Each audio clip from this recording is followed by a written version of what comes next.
Good evening, everybody. My name is Bob Abbey. I'm an adult services librarian for the city of Forest Grove. Welcome to all of our viewers on the library's Facebook page and on our YouTube channel. Our topic this evening, our very special guests are going to be talking about the history of the suffrage movement in Oregon. We have three local historians who are going to be sharing their insights into the history and development of the suffrage movement in Oregon. And I'll introduce them shortly. Before we get to that, though, I want to just remind you of an upcoming program that we have. Next month, November 10th, 2020, we'll have Kelly Bulkley, who is a Portland-based dream researcher. And he's going to be talking about various aspects of dream research. Where do dreams come from? What do they mean? What can they tell us about what's happening?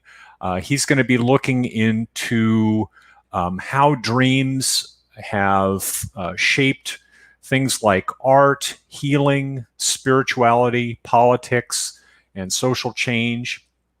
So this will be a really interesting program dealing with something that we all share. We all experience dreams, and we probably all have dream stories. So be sure to mark that on your calendar, Tuesday, November 10th at 6:30 here on the library's Facebook page and also simulcasting on our YouTube channel. I want to remind you too that because of some changes that have taken place in Facebook, in order to get notified about these events, Facebook is now requiring you to indicate that you're interested in them or that you're going to them. So when you see the event notification published or the event published on the library's Facebook page, be sure to click the interested or going buttons that are on that. And that'll make sure that you receive a notification when we're about to go live and also when we do go live. We found out after the last live stream that Facebook has changed that a little bit, and we don't want you to miss out on any of the program. Be sure to follow us here on Facebook and also subscribe and click the bell on our YouTube channel. That'll also keep you updated on all of the programming and the video content that we're sharing with you in upcoming months. The Kelly Bulkley program in November is the last program for 2020. We do have some very interesting programs lined up for 2021.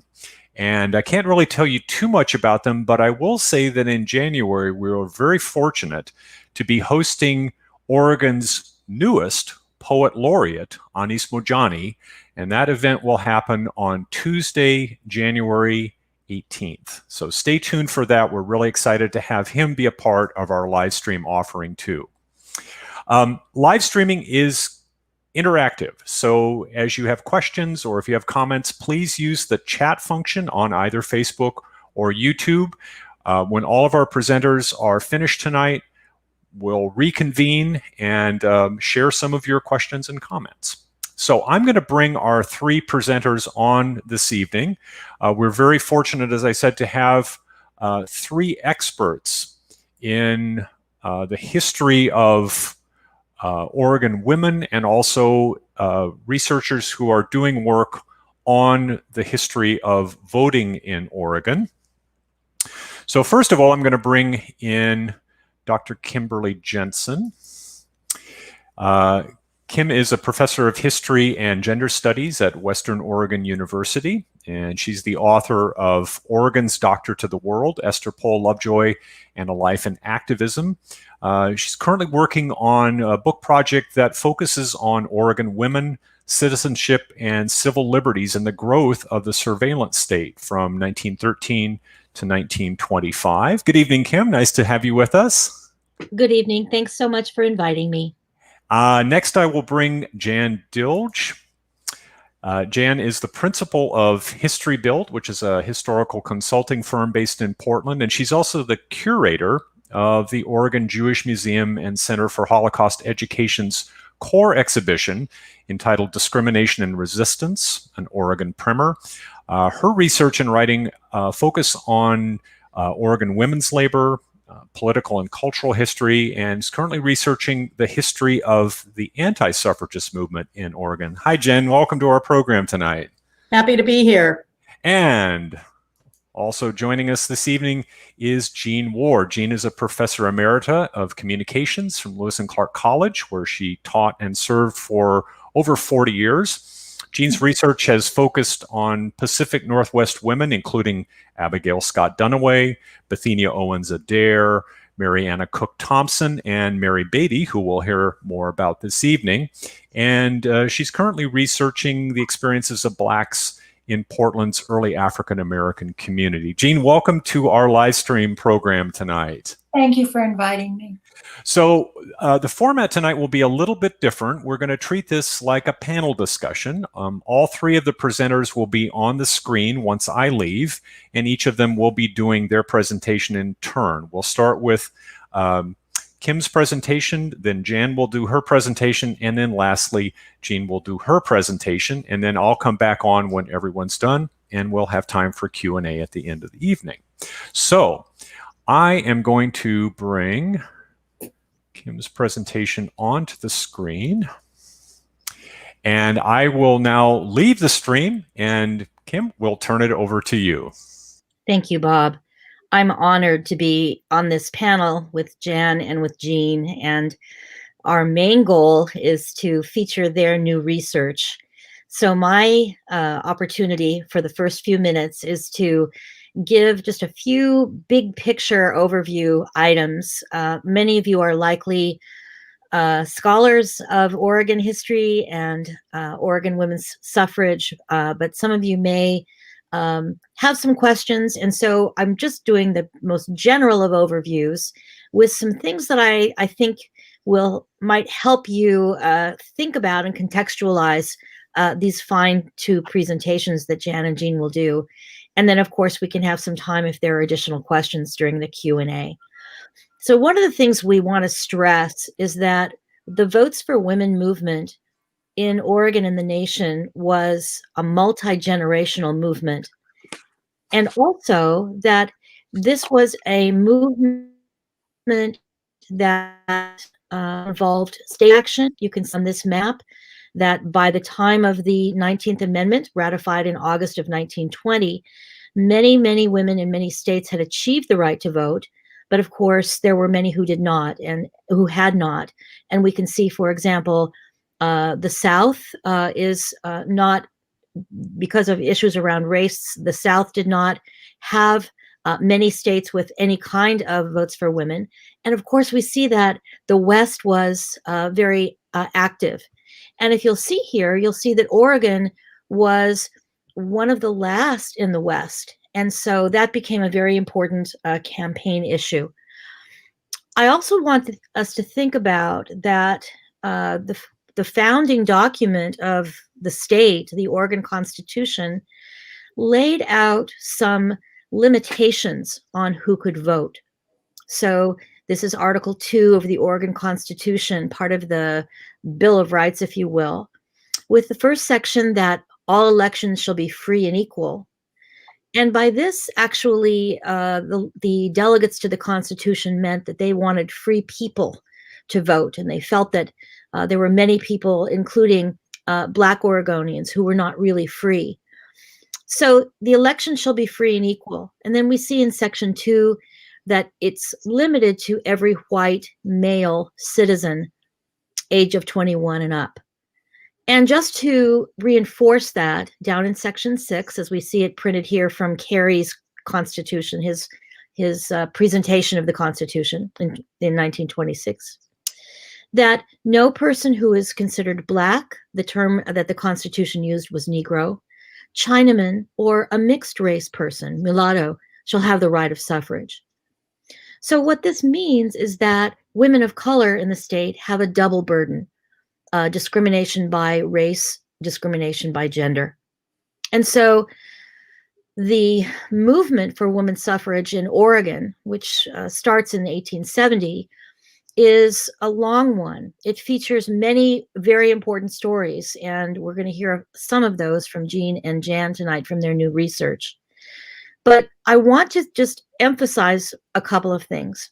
First, Oregon has the distinction, it's not necessarily a positive one, that it's the state that brought the question of votes for women before the voters more than any other state. It was on the ballot 6 times. And in the 1912 election, which was the successful election, we know that coalition building and grassroots organizing really helped make a difference. And so we have many, many stories. I encourage you to go to the Oregon Historical Quarterly and to the Oregon 2020 website, OregonWomen'sHistory.org, to read more about the various groups and individuals who helped make the 1912 campaign successful. Black women were organized. Hattie Redmond was president of the Colored Women's Equal Suffrage Association, as it was called. Chinese American women, Josephine Hirsch, who was a prominent Jewish Oregonian, Jewish Portlander. Marie Equi, who was a physician, an activist, and who was someone who loved other women, who may have identified as a lesbian today. Men were involved, including Pike Davis, and we see him here. Lots of groups, 23 alone in Portland. So we know that coalition building works in politics, and the Oregon women and their allies who were active in 1912 really showed that. And so we're going to hear from Jean about some of the origins of Black women's organizing, and this came to fruition in 1912. It's really important that we understand that even though coalition building and grassroots organizing created some common purpose and goals and brought together a coalition, we don't want to forget that women of color continued to face discrimination in 1912 and after. They registered to vote, they voted, but we want to always remember the many challenges that they and other women of color faced. We also want to think about that Oregon women were active on the national scene. Many Oregon women had achieved the vote in 1912, but there were important ways that Oregon activists were part of the larger national movement leading to the ratification of the 19th Amendment in 1920. And here are 2 examples. Sisters, Betty Graham and Alice Graham, were part of the National Woman's Party, the more radical wing of the national group. And during World War I, in November of 1917, they were protesting at the White House. They were jailed, and they engaged in hunger striking with Alice Paul and other members of the National Woman's Party. As pickets of the White House, they were part of the group known as the Silent Sentinels. So it's important for us to think about Oregon's own suffrage story, and also that Oregonian activists contributed to that larger activism that brought the 19th Amendment. Oregon became the 25th state to ratify the 19th Amendment on January 14th, 1920. We can talk much more about this, but I just want to have you think about that the achievement of votes for women in 1912 and the 19th Amendment did not mean that all women could vote in Oregon or the nation.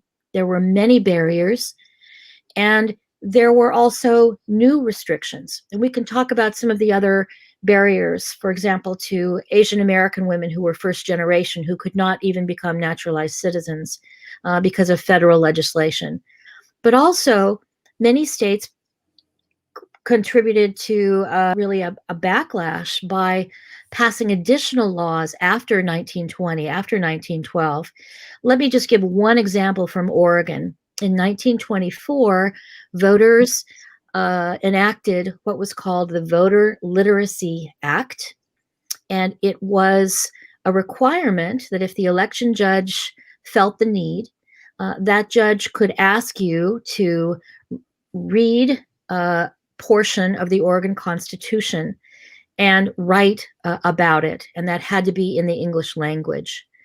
We often think about literacy tests as being products of the Deep South, for example, but in this post-war period where there was such a powerful resistance to immigrants and the so-called 100% Americanism that had come out of World War I, that this is a powerful example of really a response to and a damping down on the right to vote, a voter suppression. This was part of Oregon law until 1974, so it had a powerful impact indeed. Certainly, we know that the Voting Rights Act of 1965 and other legislation is part of the continuing story of the quest for full democracy in our nation. I think we also need to see that there are active voter suppression activities that are happening. We know about this in our own day. And I use this map to illustrate here that there has been a powerful set of voting restrictions that have addressed the suppression of the vote for Americans of color. And so I think it's important as we think about this long history to remember that once achieved, voting rights must constantly be protected, that voting is very powerful, and there are many, many examples of how precious that vote is by the way that voter suppression and legislation against some folks voting has been a part of this story as well. So let me take now my seat so that we can hear about some of the really, really important research that Jan and Jean are engaged with about this Oregon and national story. Thanks.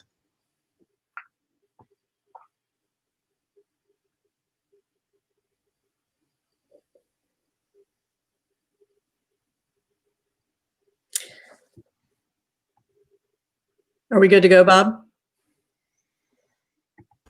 Yes, you are good to go.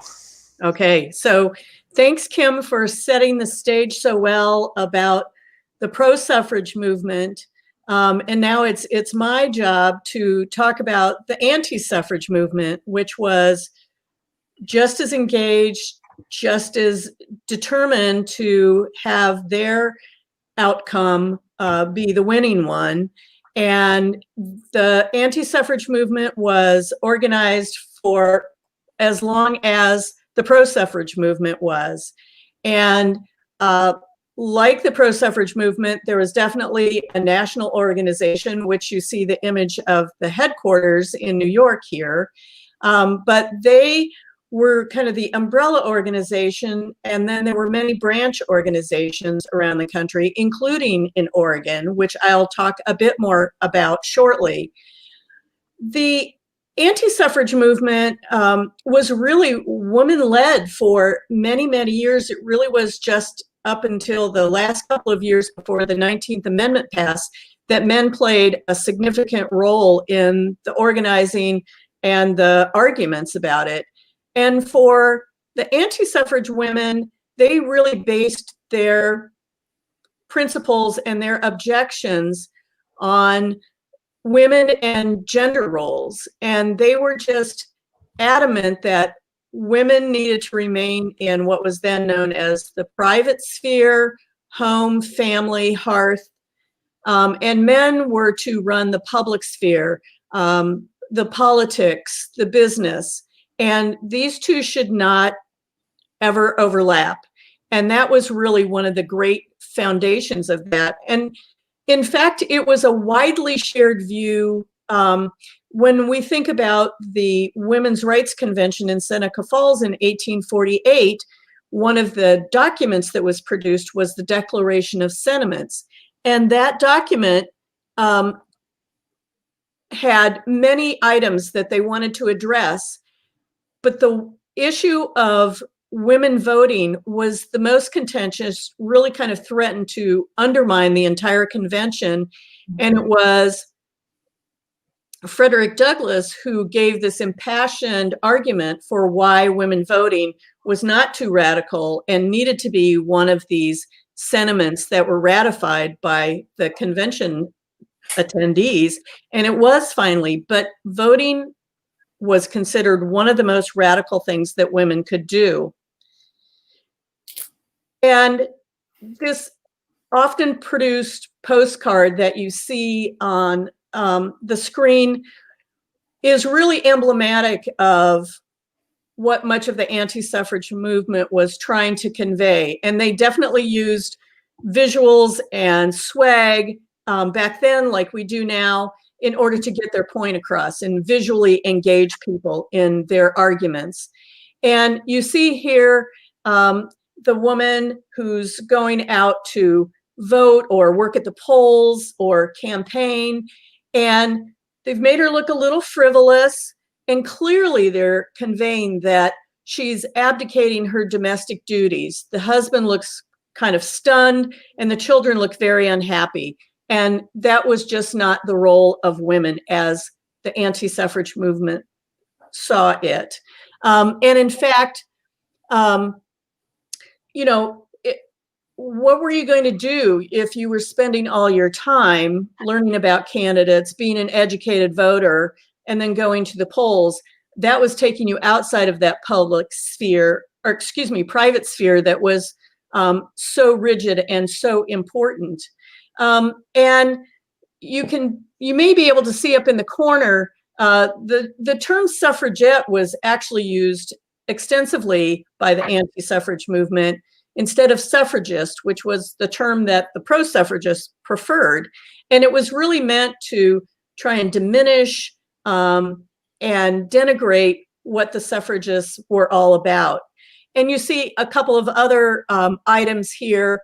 Again, there was use of visual materials that were shared across the nation, many of them produced by that national organization, talking points, literature that got handed out at meetings. Here you see the cover of some sheet music and a couple of anti-suffrage pins.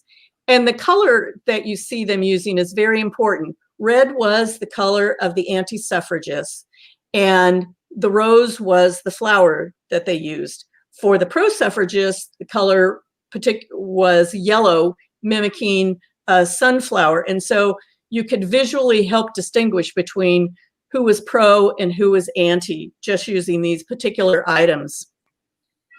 And these are a little more serious examples of the arguments that the anti-suffragists used. Trying to create much more of a suffragist was an other. They were un-American. In fact, one of the founders of the National Anti-Suffrage Organization said that suffragism meant connections to socialism, and that it meant a desire for elective office and perhaps even an aversion to motherhood. And that's very vividly portrayed in the Allies handout that they have here, you know, with danger on the shaft of the arrow. And they've linked feminists, Mormons, and socialists, that they are suffragists. And so if you're pro-suffrage, you're taking on these, by their definition, you know, less than American groups. And that was not something that you should want. And the ad from the 1912 ballot measure is also, you know, quite clearly warning men that are voting now. Think about the 5 times that Oregon men have defeated the women's suffrage measure, and don't let your ancestors down. Do the right thing and keep voting just for men. And now we come to who were the public face and the voice of the Oregon anti-suffrage movement. And these 4 women were engaged with the anti-suffrage movement from its origins in Oregon in 1899. to the successful campaign in 1912.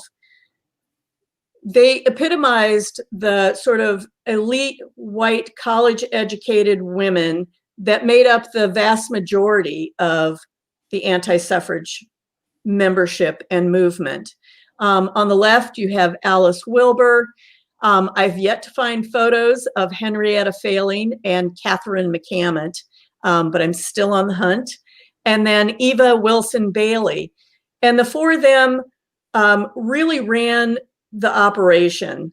And in fact, the anti-suffragists ran a very different kind of organization and then campaigns for the 6 times that was on the ballot. They really, one, they were wealthy, so they could afford to buy multiple advertisements in the newspaper. You see similar ones over and over, and they would buy them in newspapers across the state because these were always statewide campaigns. And even though they were all in the Portland area, they had organizations and other smaller branches throughout the state, on the coast, in Southern Oregon, Eastern Oregon, Central Oregon. You know, there was no stone unturned as far as they were concerned. And they really never engaged in sort of the overt meetings, speaking in on street corners or in auditoriums around the state. They were very much kind of behind the scenes, but they were involved in campaign after campaign, and they were using that material that the National had organized. You can see their talking points, and the imagery that they used were similar that you would find in other states across the nation during these many decades. And in fact, they their arguments, which were some their own and some based on the National, was that the vast majority of women did not want the vote. They didn't want that responsibility or that duty. Their place was in the home, and that's where they would exert their influence. They even went so far as to promote what they called household suffrage, which meant that each household should have one voter, and that, of course, should be the husband, the father, maybe the brother. But this was a duty that most women didn't want, and it was really just a small vocal minority of suffragists who were trying to claim that they spoke for all women, and that was not true at all. And as time went on, Kim alluded to Oregon having the dubious honor of having voted on the suffrage issue more than any other state. These women used those failures at the ballot as an argument, saying, the suffragists have brought this to the ballot so many times, they're abusing the purpose of the initiative and referendum. They need to accept that the men of the state do not want to extend voting rights to women, and they need to sort of get over it and move on. And they also rightfully used the argument that the percentage of voters voting against women's suffrage continued to grow each time these issues came to the ballot, which tended to be about every 2 years in the first part of the 20th century. And then, of course, finally in 1912, with the coalitions that Kim was talking about, and really this kind of big tent approach that the suffragists took in 1912, they were successful. And the Oregon Association opposed to the extension of suffrage to women didn't seem to last after 1912. They did not seem to mount any kind of opposition to ratifying the 19th Amendment, but I'm still looking. And so one question that intrigued me was, what did the anti-suffragists do once women in Oregon gained the right to vote? And the fact is, it's mixed. I haven't been able to determine whether Alice Wilbur voted or not, just because of the pandemic and lack of access to archives. Henrietta Failing and Catherine McCammett did go out and register to vote in 1913, with Catherine claiming that now that she did have access to the ballot, it was her civic duty to avail herself and be a responsible citizen. Eva Bailey, on the other hand, said, it doesn't matter whether that right is there for me now. I was against it. All of my arguments still remain. And so far, I found no evidence that she ever registered to vote. And so this is kind of my first draft of the anti-suffrage movement. There's much more to learn. I'm still researching, and I'm sure there's more to discover and understand. And maybe when I find out more, I'll have a chance to come back and talk to you again sometime. All right. Well, thank you, Jan. And now we will turn our attention to Jean, who is going to be talking about an aspect of Oregon history that I suspect not many of us are familiar with. So Jean, I will go ahead and put your slides on the screen, and I will now turn everything over to you. Everything looks good. Okay.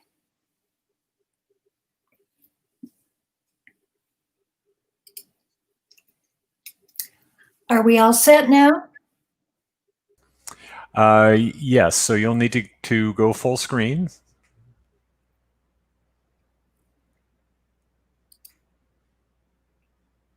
There we are. There you go. It's such a pleasure to have the honor to introduce a woman named Mrs. Beatty. This title, Searching for Mrs. Beatty, reflects the ongoing process of recovering her special story.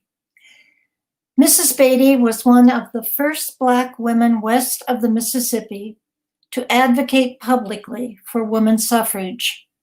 She attempted to vote in the 1872 presidential election, and a year later addressed the organizing convention of the Oregon State Women's Suffrage Association.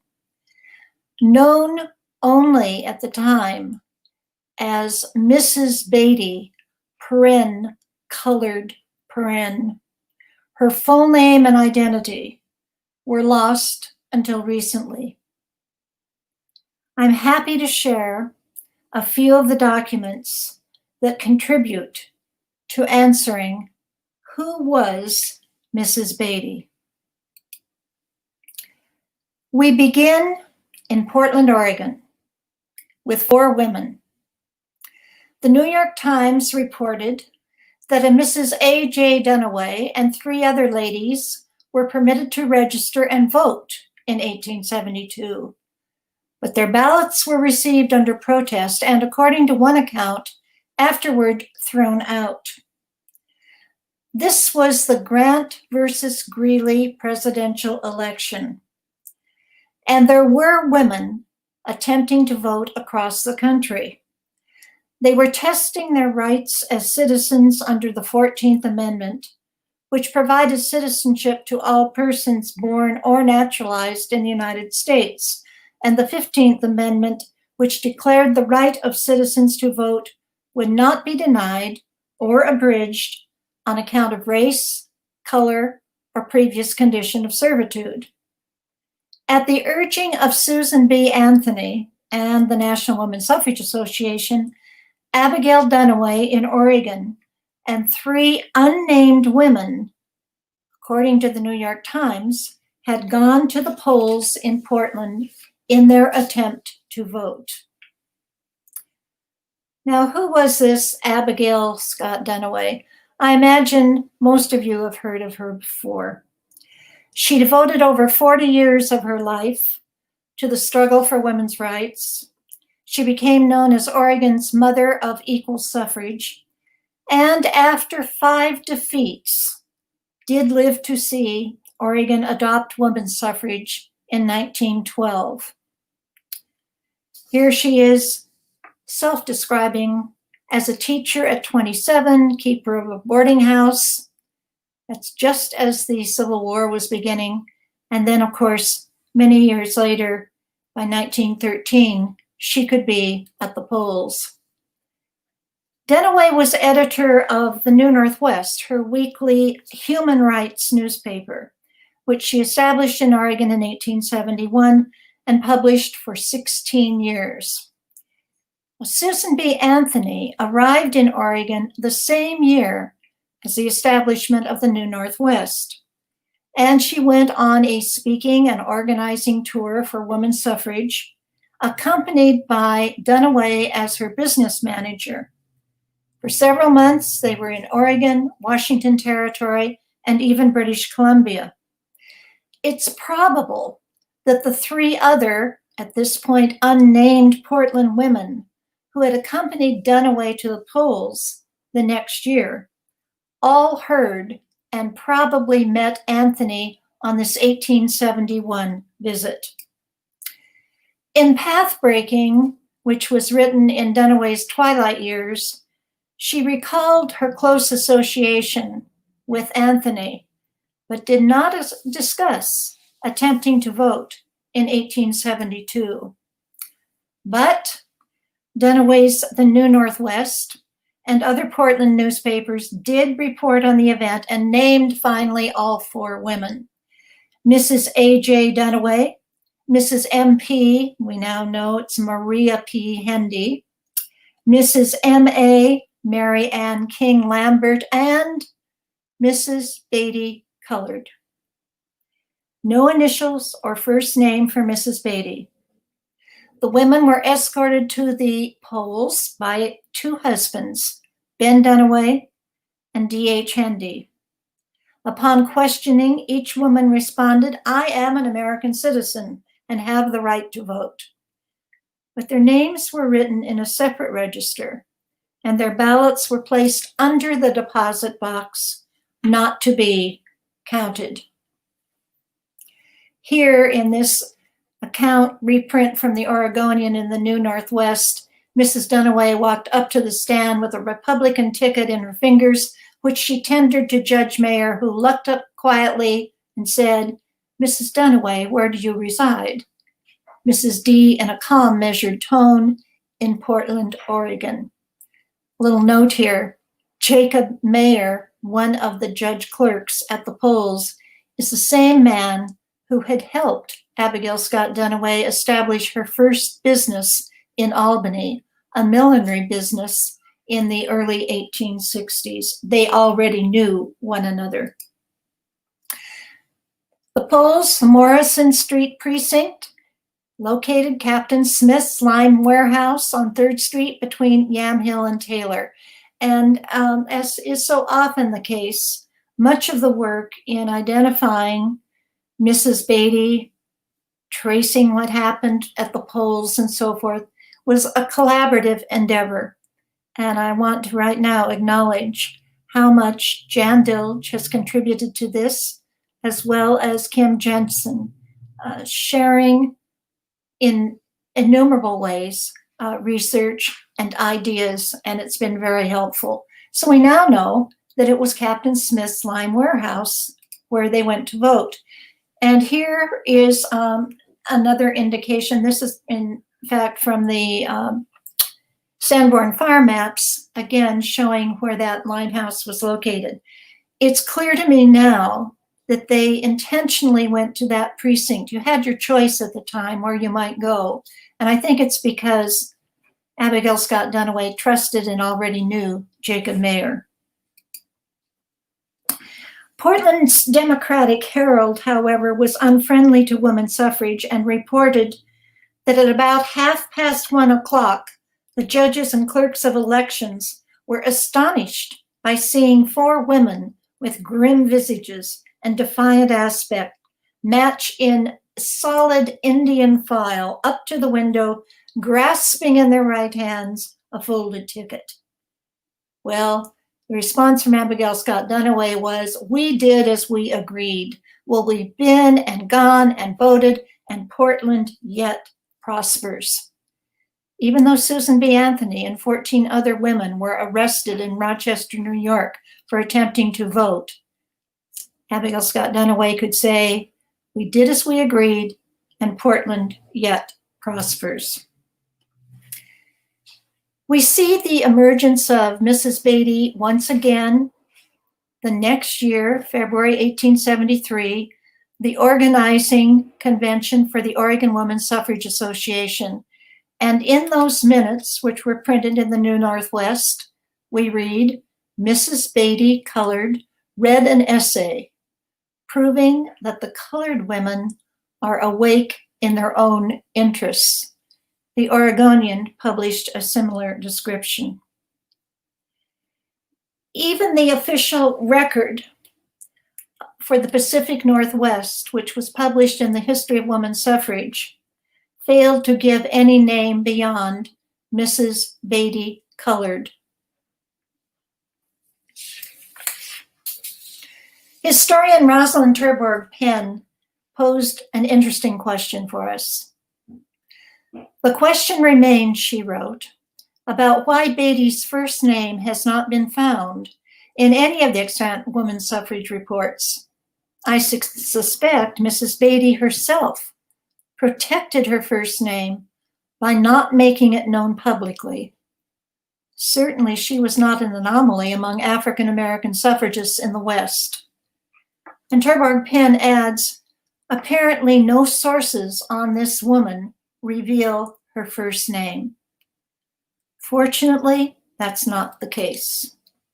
The Portland Directory in 1868, as well as directories slightly before, do give us some names. Finally, Beatty, Mrs. J.W., C.O.L., colored, dressmaker, and residence, and Beatty J.W., whitewasher.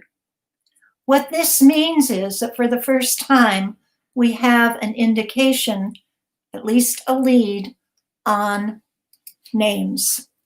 The 1870 federal census for Portland. Finally, James W. Beatty, 39, male, black, calcimining business, born Kentucky.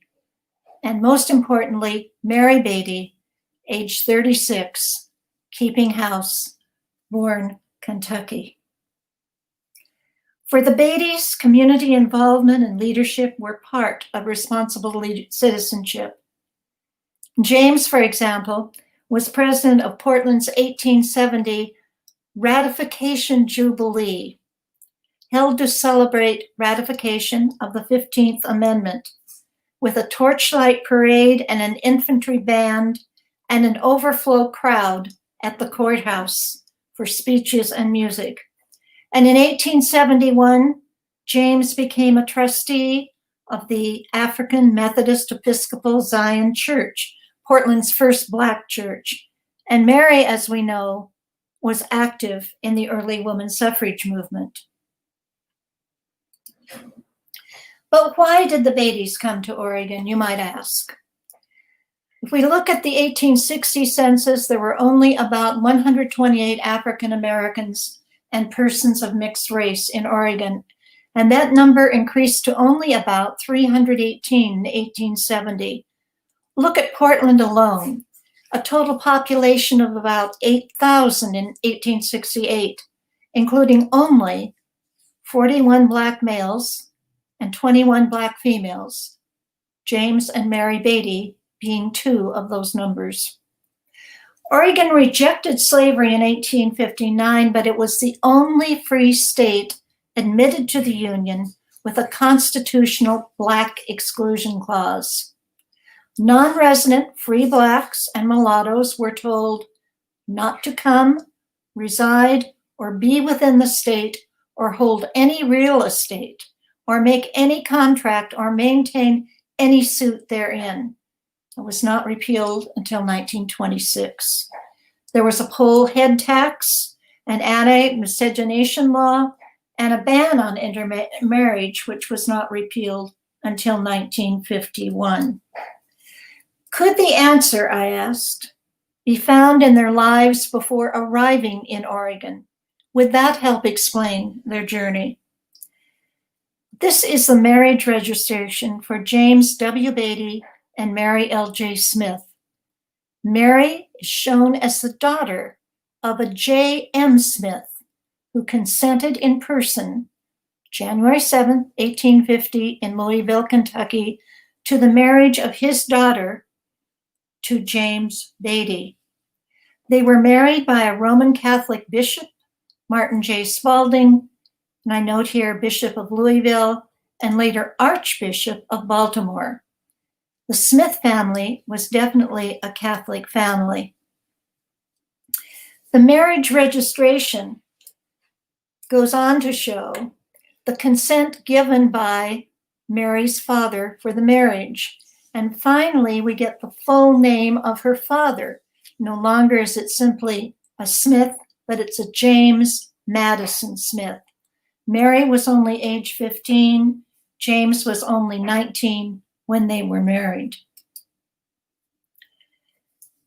I also wanted to find, if I could, more of the family of Mary Smith Beatty. I found the marriage registration for James Madison Smith and Catherine Ann Phillips Smith, both free persons of color, and as the registration stated, having heretofore lived together as man and wife, married in a Roman Catholic marriage ceremony in 1837.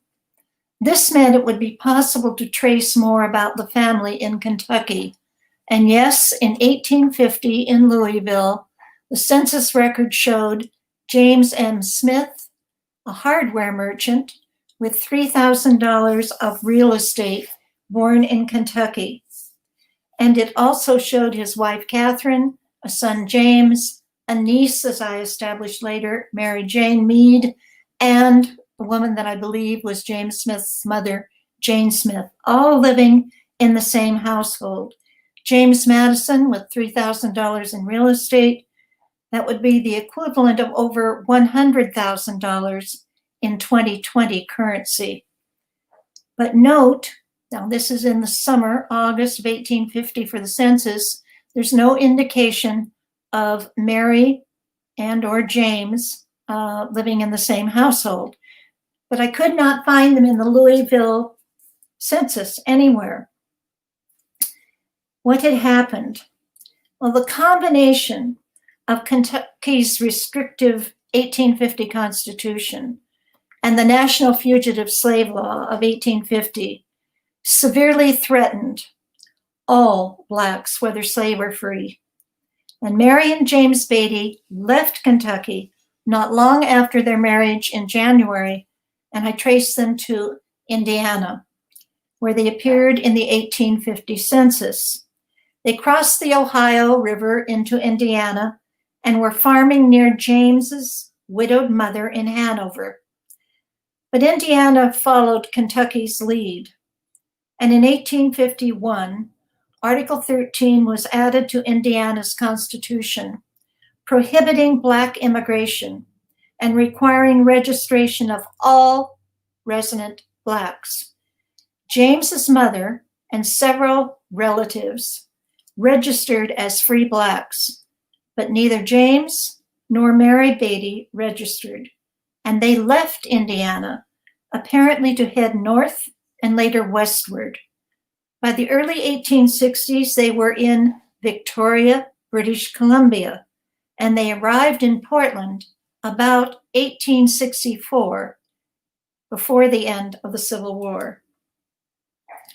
To find out what happened to the rest of Mary's family, I pursued the census records and found also this will of James Madison Smith in 1883, shortly before he died.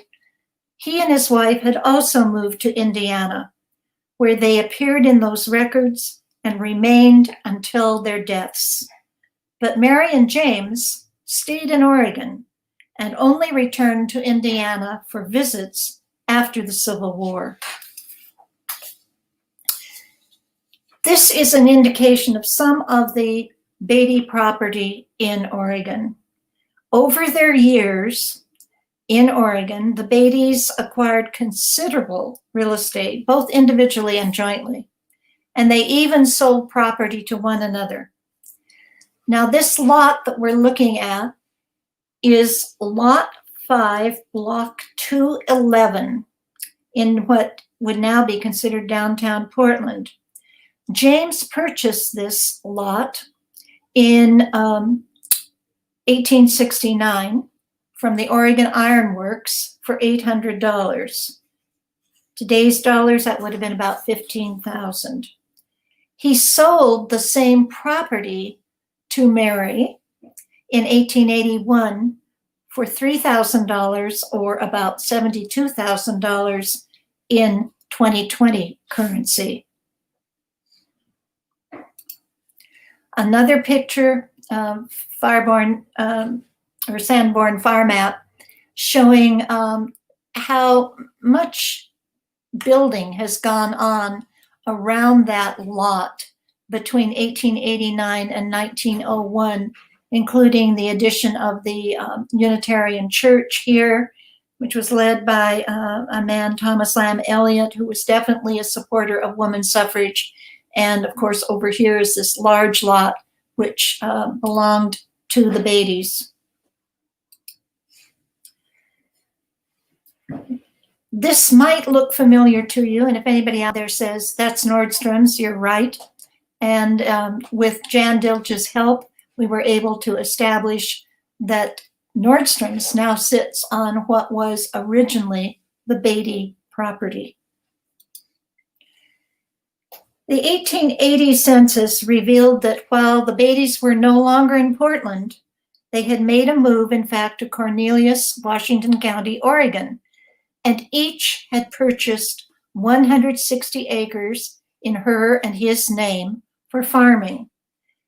They stayed in Cornelius for approximately 10 years, but kept their Portland property, which they rented out, and continued their farming until they returned to Portland about 10 years later.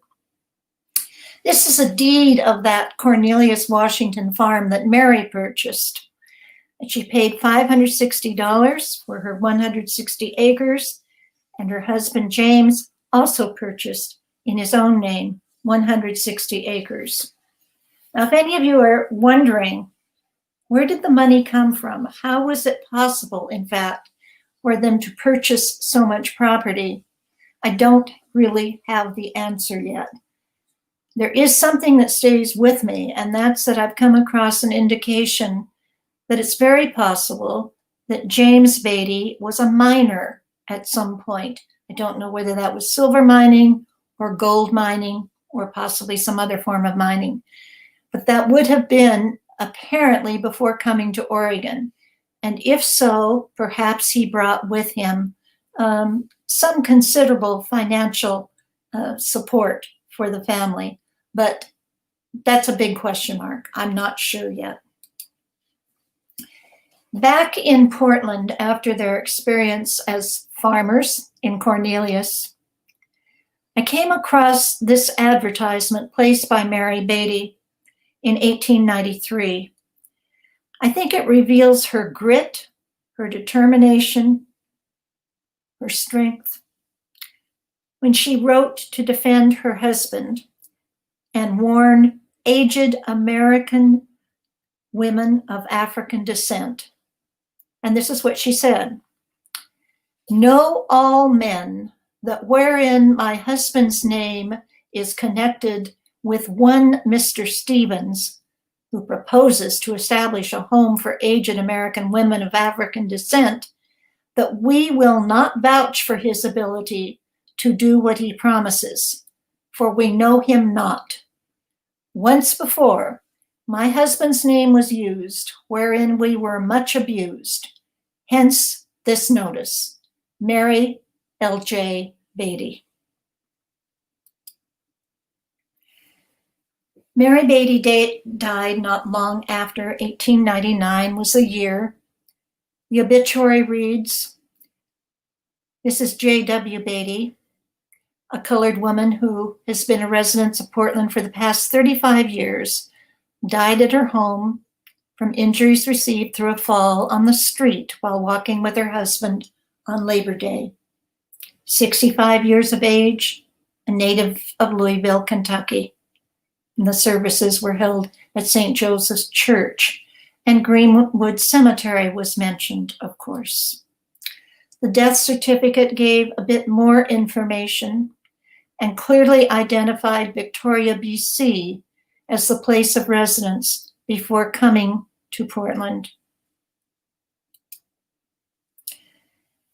Because the Beattys had no children, the estate, Mary's estate, went directly to James Beatty through probate, and he was appointed the administrator of the estate, originally valued at about $10,000, but once appraised, the valuation was set at $16,250. And in today's dollars, that would be about $490,000 as the valuation of Mary Lj Smith Beatty's estate. In Greenwood Hills Cemetery in Southwest Portland, there is a large stone that was erected by James Beatty for his wife. And on one side of the stone is her name, Mary L. Beatty, 1834 to 1899. This is Mary Beatty who stepped forward boldly, courageously for women's rights, for Black rights, for human rights.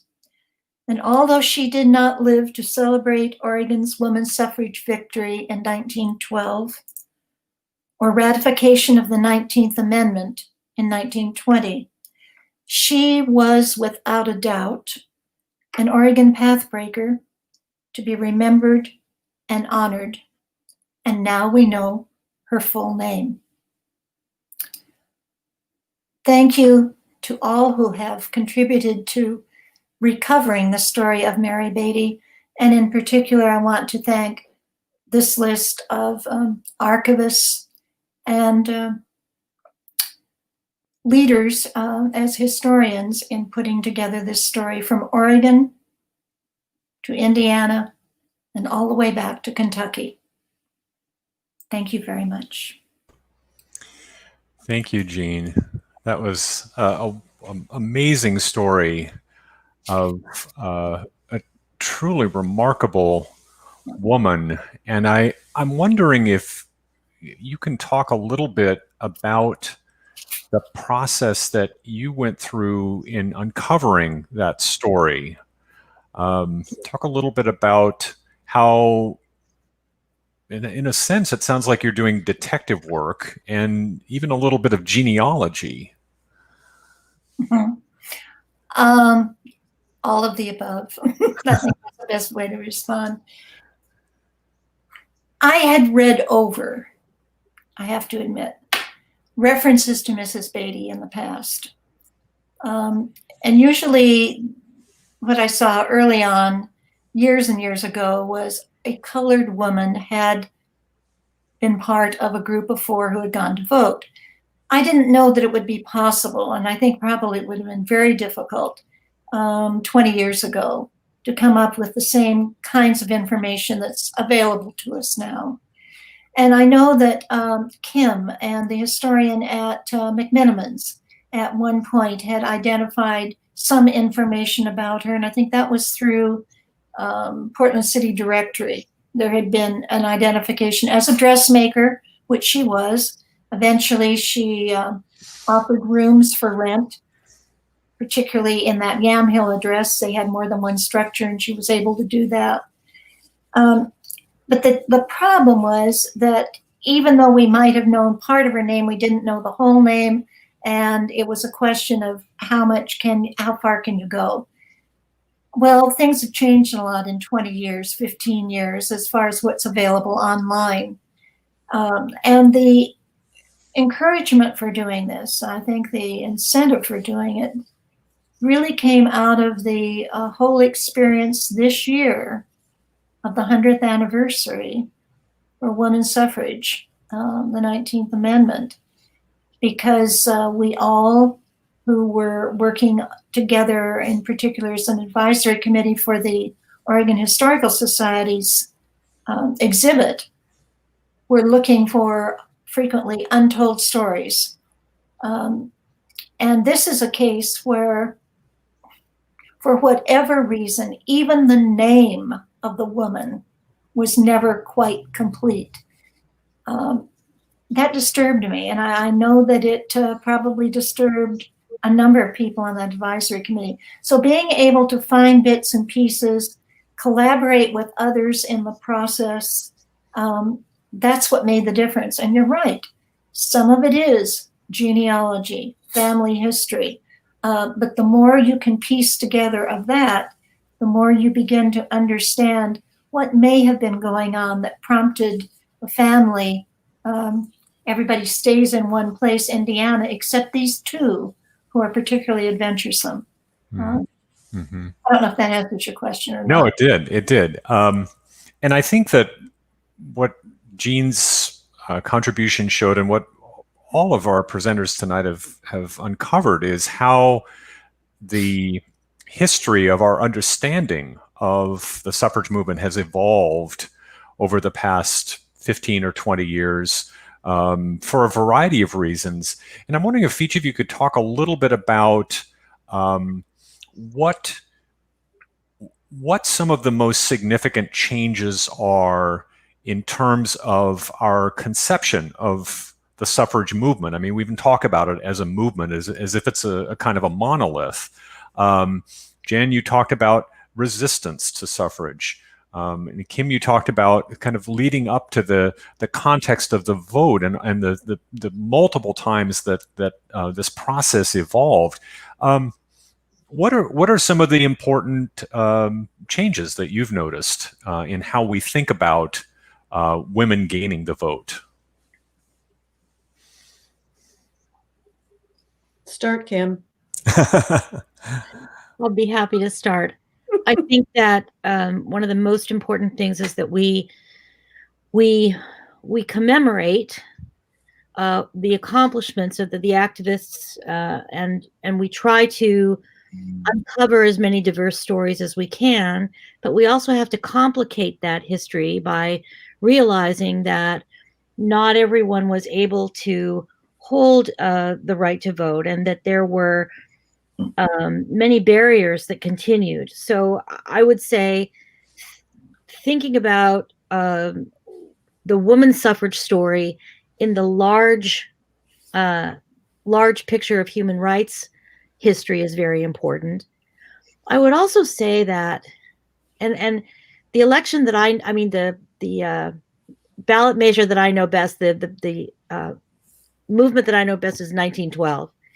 And I would say that one of the things that we can see is how women and their supporters became adept at politics, adept at campaigning, using the social media of the time, newspapers, parades, floats, literature, and really being savvy about the mass media culture in which they lived. And we know that evolution is something that we're seeing in 2020 with its excesses as well as its successes.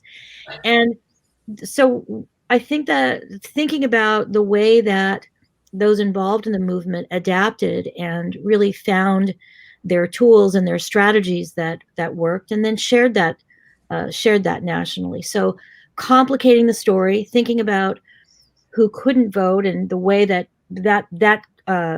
continues. We must recognize that, and then also thinking about the pretty savvy way that suffragists encountered their campaigns and tried to persuade male voters.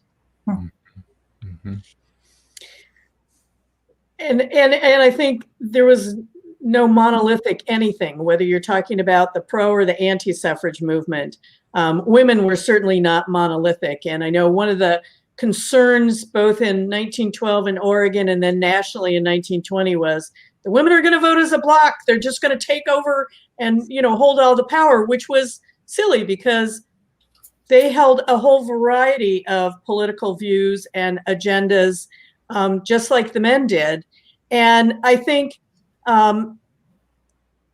one of the things for me has been to really not only understand, but as Jean did and other people have done, kind of put names to women who were involved, who had agency, but they weren't white women. And so they weren't often considered to have ideas of their own or political agendas of their own. And Kim showed an image very briefly from the 1912 campaign of a couple of Chinese American women, many of whom were a mother and daughters, who were all active in the suffrage movement and spoke eloquently about understanding what the right to vote would give them, as well as Mary Beatty and other Native women. And so I think, understanding that even though the suffrage story has often just been told or understood as a solely white movement, it was pretty much anything but. There were definitely hindrances to non-white women participating, but it doesn't mean that they didn't understand what the purpose was and want the vote for their own good reasons. Mm-hmm. Mm-hmm. I think as we're talking about this, it flashed through my mind what it must have been like for Mary Beatty in 1870 when her husband's president of the Ratification Jubilee, and he is allowed to vote. Now, it's true Oregon didn't ratify the 15th Amendment until the 1950s, but that was beside the point. You were still able to vote. And the papers reported a very peaceful first time voting when the polls were open to anyone, regardless of race, creed, or previous condition of servitude. But how did she feel in 1870? And then comes this hope, perhaps. Maybe it looks like a slim chance, but there's a little hope there that possibly they could test the 14th and 15th Amendments, and maybe, in fact, women too could vote, just as her husband, James, had voted. And I think about what might their conversations have been like between the two of them. I believe he must have been supportive, just as I believe she must have been supportive of his steps forward and his leadership. They were of such an early, I'm thinking of it at least as a very early generation in Oregon in terms of women's suffrage and bringing about change for the better in terms of human rights overall. Then out of that first generation, we see some wonderful examples as well, like Hattie Crawford Redmond, Lizzie Weeks, people that Jan and Kim have worked with and given us their wonderful stories. And they are of, in many ways, a second generation.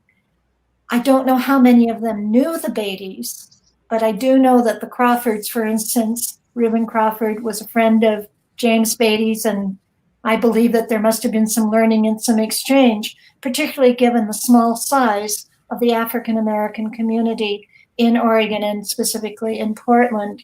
So all of that becomes a part of this, this story that so much, in fact, has been untold and remains to be told. Mm-hmm. Mm-hmm. So much of the history is focused in Portland.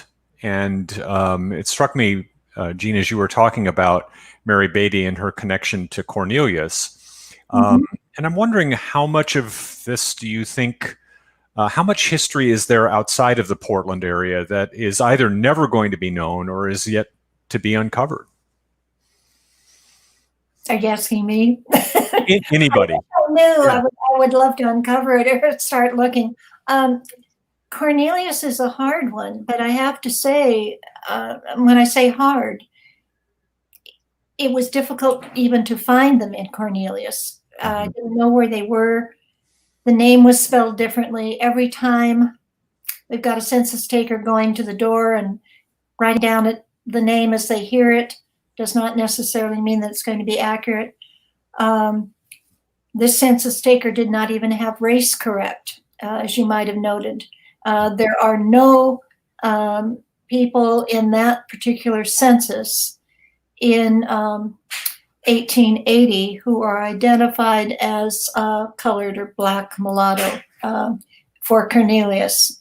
And so there is clearly some inaccuracy going on there. I'm not sure what was involved. I think there's much more to be uncovered about 10 years in Cornelius on farms, and I am eager to find it. But so far, after reading the newspapers, I've not come across their names yet, but somebody out there may know something. Maybe there's a letter. Maybe there's a photograph somewhere. Maybe we'll someday even uncover a scrapbook, a speech, anything, and it will be so helpful. Well, this, I mean, I think it brings up another issue about the importance of local history and how, for instance, in our library, we have records that were generated through the Forest Grove Women's Club and the Watts Women's Club, which is a small community just outside of Forest Grove. And it's very clear in these records that they were in the anti-suffrage column. And I'm wondering, you know, around the state, in the eastern part of the state, in the area around Bend or in the southern part of the state, you know, are there still stories to be told in these local collections, in these local history collections and local archives? And you know, what do you think those stories could be? Well, we actually know some of those stories. One of the projects that I've been working on for the centennial is the National Votes for Women Trail, which is an online resource at www.nvwt.org. And I've been leading the effort to put women's suffrage sites, anti or pro, online on that map. And I can tell you that there was a very pro-suffrage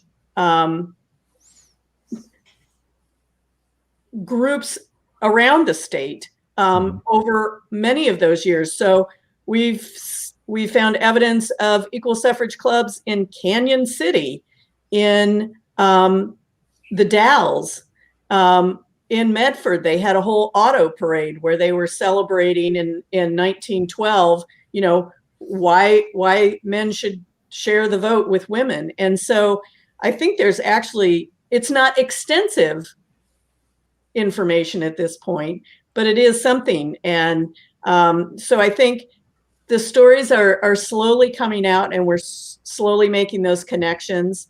And I want to hear more about the anti-suffrage movement in Forest Grove.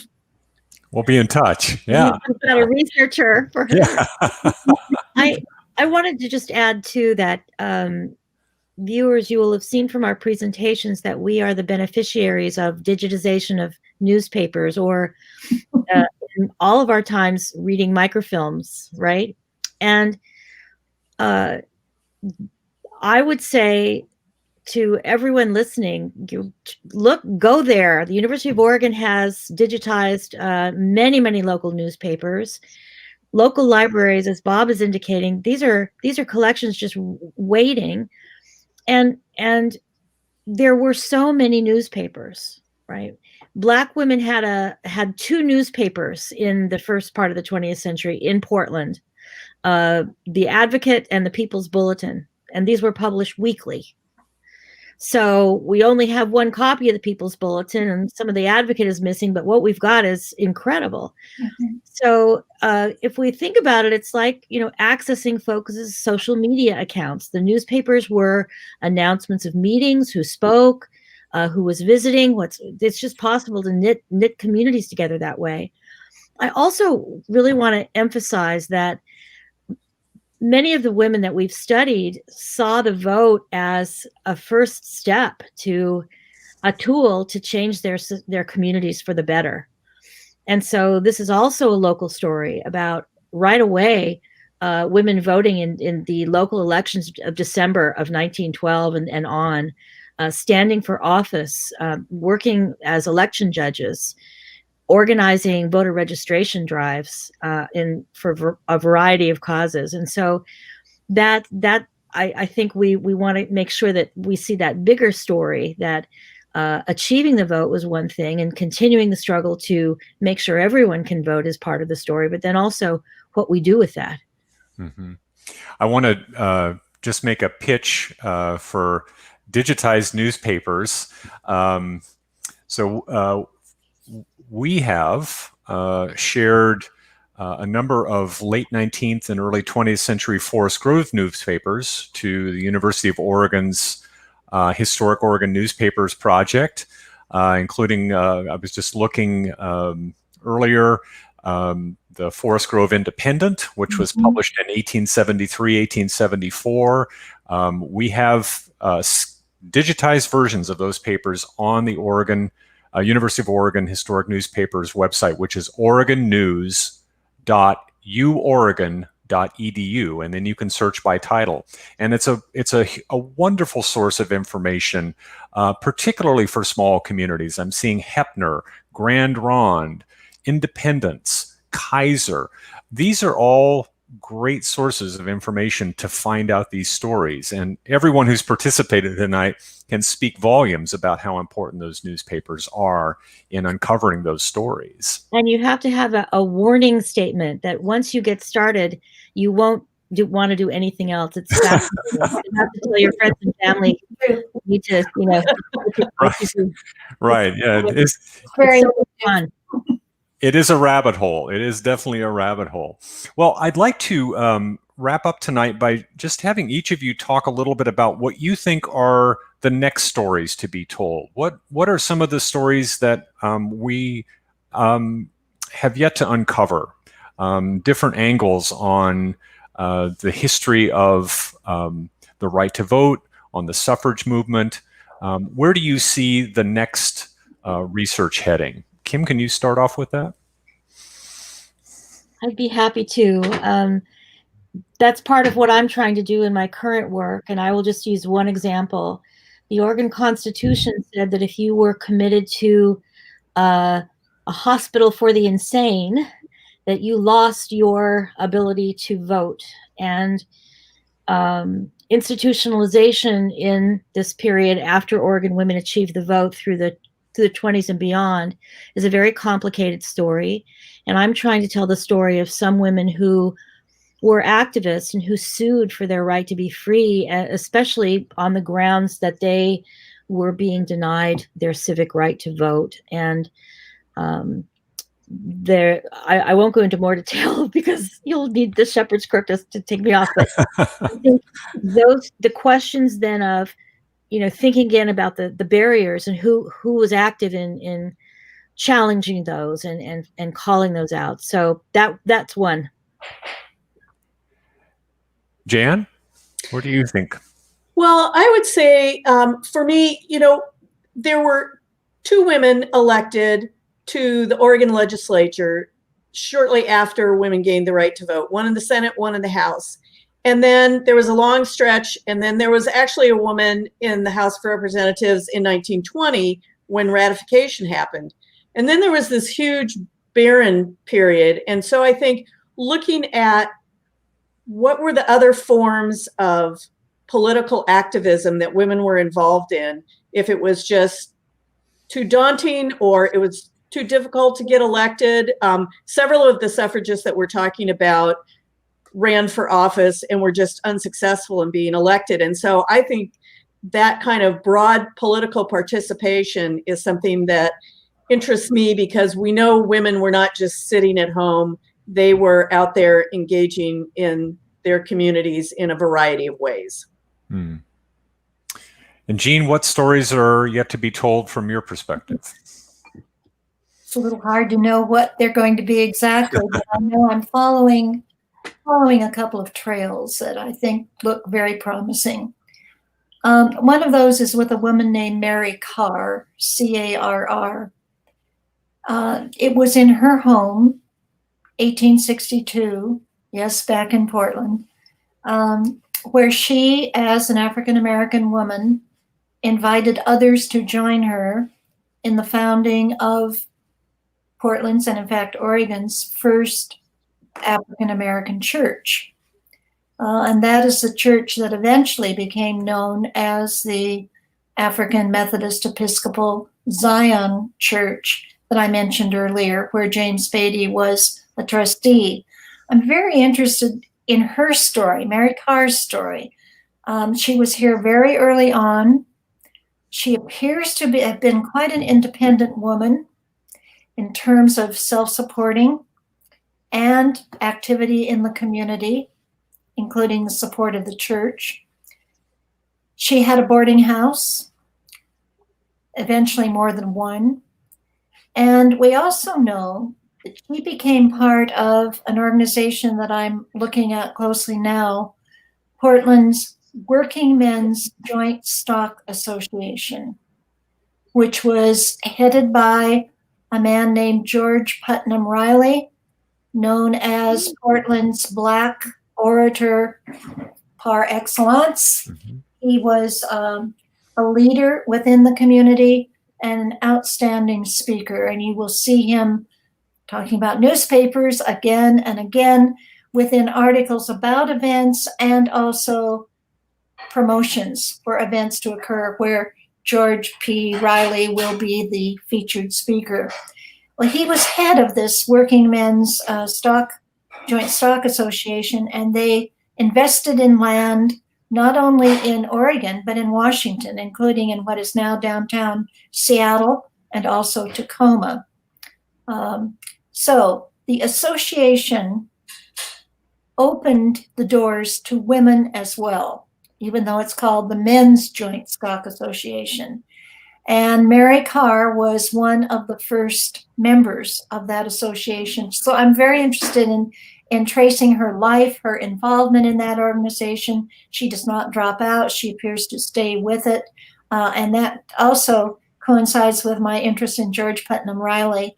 And I'm looking very closely at him right now and what his role may well have been or may not have been related to women's suffrage. I want to ask those same questions about Mary Carr. So that gives you one indication.